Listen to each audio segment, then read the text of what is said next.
अजित पवार यांच्या जाण्यानं सगळ्या महाराष्ट्राला, प्रामुख्यानं पवार कुटुंबाला मोठा धक्का बसला। शरद पवार यांच्या व्यतिरिक्त पवार कुटुंबातला राजकारणातला दादा माणूस म्हणजेच अर्थात अजितदादा।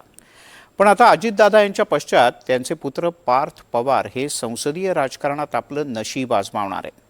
पण मंडळी, तुम्हाला माहिती आहे, 50-60 वर्षांचा संसदीय कार्याचा अनुभव असणाऱ्या शरद पवार यांना म्हणजे आपल्या आजोबांना पार्थ पवार यांनी म्हणजे त्यांच्या नातवाने संसदीय कारकीर्द सुरू करण्याच्या आधीच मागे टाकलंय। पाहूयात। आजोबांपेक्षा नातू श्रीमंत, शरद पवारांपेक्षा पार्थ पवार श्रीमंत, 60 वर्षांची संसदीय कारकीर्द, पवार कुटुंबाचा आधारस्तंभ। देशाच्या राजकारणात दोन मोठे हादरे निर्माण करणारे, अनेकांना धोबीपछाड देणारे नेते म्हणजे शरद पवार। पण हेच शरद पवार नातवाला काही मागे टाकू शकलेले नाही।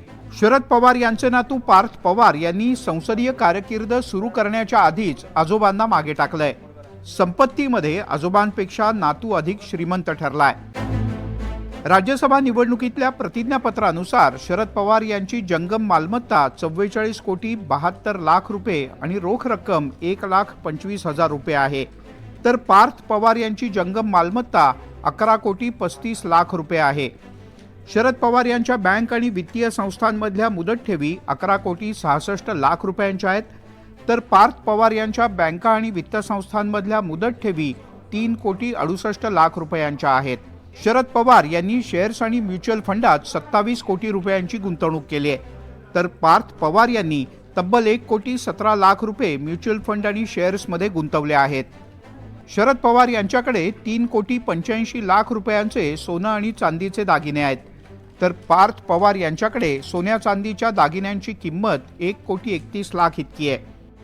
शरद पवार यांची स्थावर मालमत्ता 15 कोटी 99 लाख रुपये एवढी आहे, पण याच मुद्द्यावर पार्थ पवार यांनी त्यांना मागे टाकलंय। पार्थ पवार यांची स्थावर मालमत्ता 76 कोटी 98 लाख रुपये इतकी आहे। म्हणजे शरद पवार यांच्याकडची एकूण मालमत्ता 60 कोटी 71 लाख, तर पार्थ पवार यांची एकूण मालमत्ता 88 कोटी 33 लाख रुपये इतकी आहे। श्रीमंत आहे असं त्याचं म्हणणं आहे।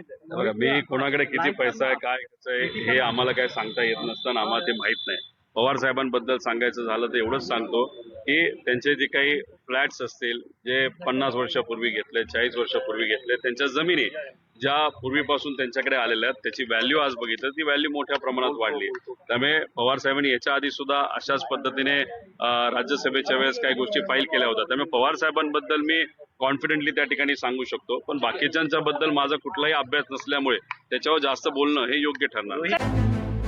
आगामी राज्यसभा निवडणुकीत महाराष्ट्रात 7 जागांवर सर्व उमेदवार बिनविरोध निवडून आले आहेत। यंदा राज्यसभेवर पवार घराण्यातून आजोबा आणि नातू असे दोघेही राज्यसभेवर निवडून गेलेत।